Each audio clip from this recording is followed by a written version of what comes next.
अस्सलामु अलैकुम वरहमतुल्लाहि वबरकातुहू। नाजरीन, आज हम आपकी खिदमत में हज़रत बानी सिलसिला अहमदिया मिर्ज़ा ग़ुलाम अहमद अलैहिस्सलाम मसीह मऊद व मेहदी मऊद की सदाकत के चंद दलाइल लेके हाजिर हुए हैं, जिसके अंदर हम कुरान करीम की सूरह अल-हाक़ा का मुतालिया करते हैं और देखते हैं कि खुदा ताला इसमें हमारे लिए क्या हुक्म करता है। وَلَوْ تَقَوَّلَ عَلَيْنَا بَعْضَ الْأَقَاوِيلِ اور اگر وہ بعض باتیں جھوٹے طور پر ہماری طرف منسوب کر دیتا لَأَخَذْنَا مِنْهُ بِالْيَمِينِ تو ہم اسے ضرور داہنے ہاتھ سے پکڑ لیتے، ثُمَّ لَقَطَعْنَا مِنْهُ الْوَتِينَ پھر ہم یقیناً اس کی رگِ جان کاٹ ڈالتے۔ فَمَا مِنْكُمْ مِنْ أَحَدٍ عَنْهُ حَاجِزِينَ پھر تم میں سے کوئی ایک بھی اس سے ہمیں روکنے والا نہ ہوتا۔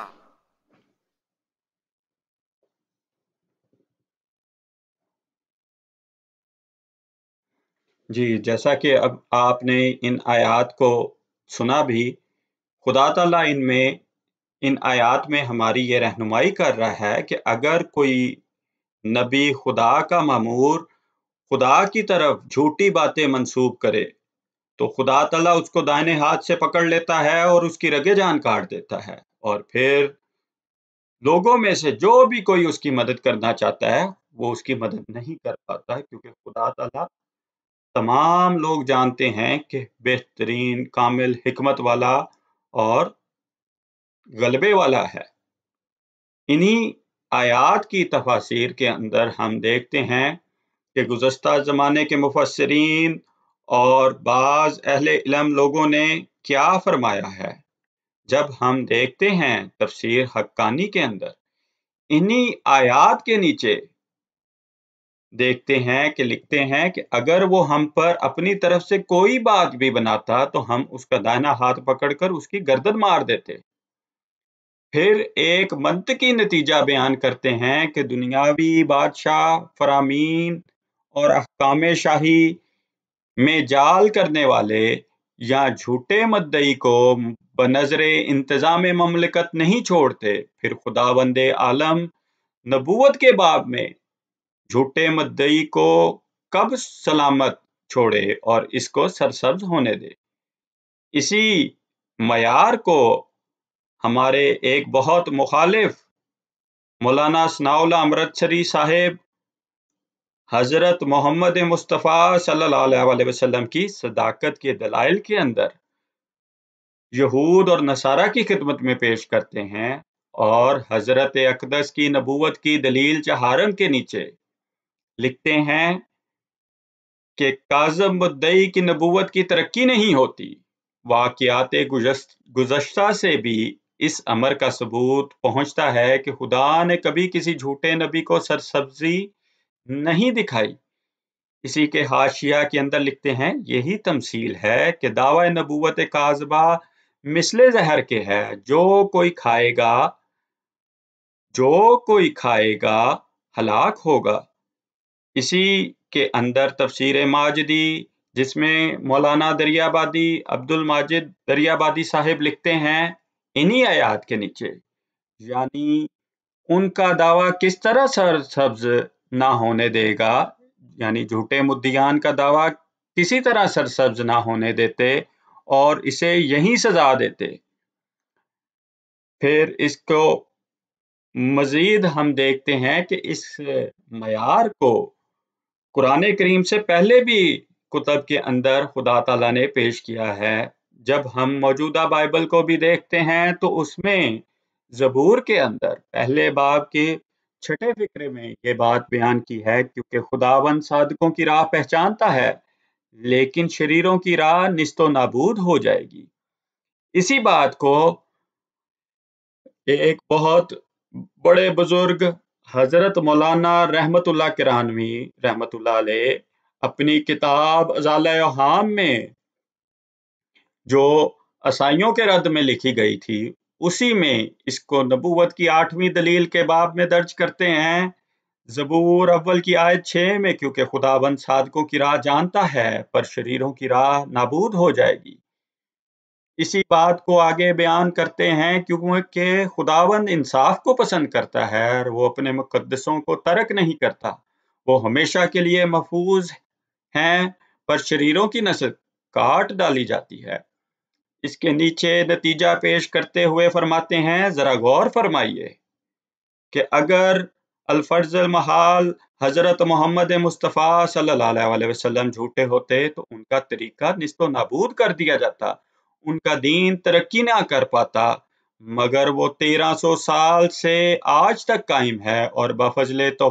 ताला रोज ब रोज तरक्की कर रहा है। उनकी मिल्लत का आफताब शर्क से गरब तक चमकता है। इस मजहब के हामिल लोगों की इक्तदा यूरोपीय ममालिक, स्पेन, यूनान, हंगरी, बल्गारिया वगैरह तक जा पहुंचा है। अब ये वो बात है जिसको पहले जमाने के बुजुर्गान ने भी रसूलुल्लाह सल्लल्लाहु अलैहि वसल्लम की सदाकत की दलील के तौर पर पेश किया, और आज के जमाने के भी लोग जब मुखालिफीन इस्लाम के को रसूलुल्लाह सल्लल्लाहु अलैहि वसल्लम की पेशगोइयां दिखाते हैं, रसूलुल्लाह सल्लल्लाहु अलैहि वसल्लम के सदाकत के दलाइल दिखाते हैं, तो उनमें ये दर्ज करते हैं बाइबल और मोहम्मद रसूलुल्लाह सल्लल्लाहु अलैहि वसल्लम के नाम से लिखी जाने वाली किताब के अंदर 5वीं निशानी के तौर पे इसी बात को पेश किया जाता है कि झूठे नबियों ने ऐसे दावे किए और उनका जो अंजाम हुआ दुनिया जानती है। आपकी मौत भी तबई थी और यही निशानी तौरात में बयान की गई। ज़बूर में भी लिखा है, तू उनको जो झूठ बोलते हैं हलाक कर देगा, शरीरों के बाजू तोड़ दिए जाएंगे, लेकिन खुदावंद सादक को संभालता है। लेकिन शरीर हलाक होंगे, खुदावंद के दुश्मन चरागाहों की सब्जी की मानद होंगे, वो फना हो जाएंगे और धुएं की तरह रह जाएंगे। नेज झूठा नबी कत्ल होगा, लिहाजा ये तस्लीम करना पड़ेगा कि अगर मोहम्मद मुस्तफ़ा सल्लल्लाहु अलैहि वसल्लम सच्चे ना होते तो कत्ल किए जाते। अल्लाह उनके तरीके और दावत को मिटा देता, उनको जलील करता, उनके जिक्र को रूए जमीन से मिटा देता और इनके बाजुओं को शिकस्ता करके धुएं की तरह फना कर देता। आपका दीन दुनिया के किनारों तक जा पहुंचा। नाजरीन, अब आप खुद मुलाहिजा कीजिए कि ये नबूवत की एक दलील है और आप बानी सिलसिला अहमदिया के दावे को सामने रखें जो दावा नबूवत करते हैं खुदा ताला ने उनको तबई वफात दी, उनको कत्ल होने से बचाया, फिर उसके बावजूद उनके सिलसिले को तरक्की देता गया और यहाँ तक कि दुनिया के 200 से ज्यादा ममालिक के अंदर इसको कायम कर दिया और मुखालिफिन की लाख कोशिशों के बावजूद जो है उनका सिलसिला वो तरक्की करता चला जाता है। इसी बात को हजरत बानी सिलसिला अहमदिया अपनी किताब रूहानी खजाइन जिल्द 17 सफ़ा 405 में लिखते हैं, और जैसा कि हम बयान कर चुके हैं, खुदा ताला ने एक बड़ा असूल जो कुरान शरीफ में कायम किया था उसके साथ नसारा और यहूदियों पर हुज्जत कायम की थी। वो ये था कि खुदा ताला काजिब को जो नबूवत या रिसालत और मामूर मिन अल्लाह होने का झूठा दावा करे मोहलत नहीं देता और हलाक करता है। बस हमारे मुखालिफ मौलवियों की ये कैसी ईमानदारी है कि मुंह से तो कुरान शरीफ पर ईमान लाते हैं मगर इसके पेश करदा दलाइल को रद्द करते हैं, और अगर वो कुरान शरीफ पर ईमान लाकर इसी असूल को मेरे सादिक या काजिब होने का मेयार ठहराते तो जलतर हक पा लेते। लेकिन मेरी मुखालफत के लिए अब वो कुरान शरीफ के इस असूल को भी नहीं मानते और कहते हैं कि अगर कोई ऐसा दावा करे कि मैं खुदा का नबी या रसूल या मामूर मिन अल्लाह हूँ जिससे खुदा हम कलाम होकर अपने बंदों की इस्लाह के लिए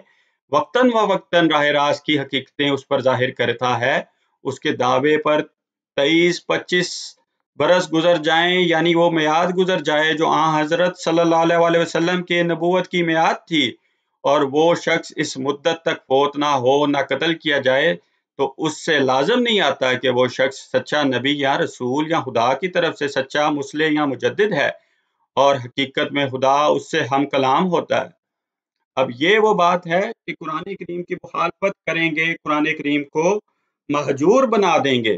کیونکہ قرآن کریم ان کے خلاف ہے۔ لیکن اس کے باوجود بانی سلسلہ احمدیہ اپنے مخالفین اور تمام دنیا کے لوگوں کو مخاطب کر کے روحانی خزائن جلد 9 صفحہ 23 کے اندر فرماتے ہیں، اگرچہ ایک فرد بھی ساتھ نہ رہے اور سب چھوڑ چھاڑ کر اپنی راہ لیں، تب بھی مجھے کچھ خوف نہیں، میں جانتا ہوں کہ خدا تعالیٰ میرے ساتھ ہے۔ اگر میں پیسا جاؤں اور کچلا جاؤں اور ایک ذرے سے بھی حقیر تک ہو جاؤں، تو ہر ایک طرف سے ایذا اور گالی اور لعنت دیکھوں، تب بھی میں آخر فتح یاب ہوں گا۔ مجھ کو کوئی نہیں جانتا مگر وہ جو میرے ساتھ ہے، میں ہرگز ضائع نہیں ہو سکتا۔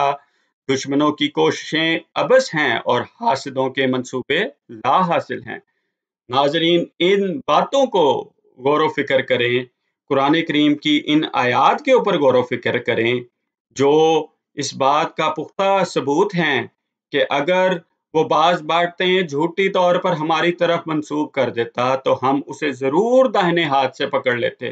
پھر ہم یقیناً اس کی رگیں جان کاٹ دیتے اور تم میں سے کوئی بھی اس سے روکنے والا نہ ہوتا۔